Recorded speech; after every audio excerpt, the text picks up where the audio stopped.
April 4ರಿಂದ 14ರವರೆಗೂ Bengaluru Karaga ಜರುಗಲಿದೆ.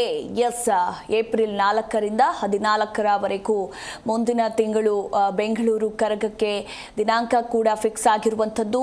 April 12ರ Chaitra ಪೌರ್ಣಮಿಯಂದು ಶಕ್ತ್ಯೋತ್ಸವ ಜರುಗಲಿದೆ. ಇನ್ನು ಕರಗವನ್ನ ಹೊರಲಿದ್ದಾರೆ ಕರಗದ ಪೂಜಾರಿ ಎ ಜ್ಞಾನೇಂದ್ರ.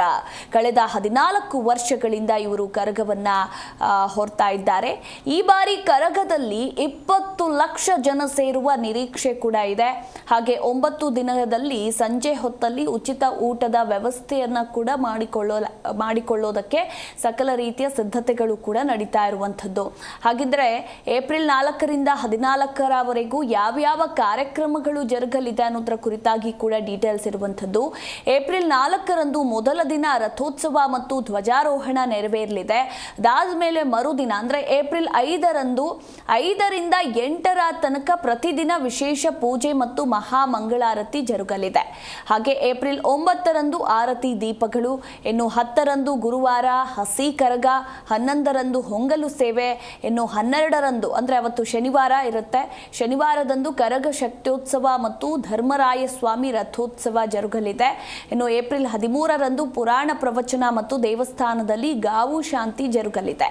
ಇನ್ನು ಕೊನೆ ದಿನ ಏಪ್ರಿಲ್ 14ರ ಸೋಮವಾರ ವಸಂತೋತ್ಸವ ಧ್ವಜಾರೋಹಣ ನೆರವೇರಲಿದೆ.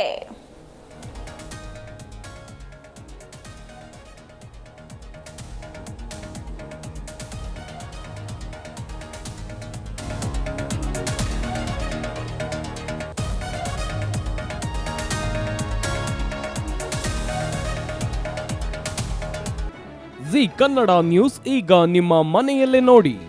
ಎಲ್ಲ ಕೇಬಲ್ಗಳಲ್ಲಿ ಈಗ ಲಭ್ಯ. ನಿಮ್ಮ ನೆಚ್ಚಿನ ಜಿ ಕನ್ನಡ ನ್ಯೂಸ್ ಈಗ ಸನ್ ಡೈರೆಕ್ಟ್ ನಲ್ಲಿ number 292, Tata play number 1664, Jio TV number 1334, NXT digital number 30, in cable number 30, city networks 51, U digital number 162, GTPL number 17, Rockline telecommunications number 42, Shri Basaveshwara cable number 168, rural cable network 60, Vinayaka digital 57, Abhishek cable 821, city channel 53, Siddeshwara cable network 57, V4 digital Infotech 628, Surya digital networks 53, Gajanan digital number 836, Malnad infotech private limited number 56, Metrocast number 830, victory digital number 167ರಲ್ಲಿ ನೋಡಿ ಆನಂದಿಸಿ.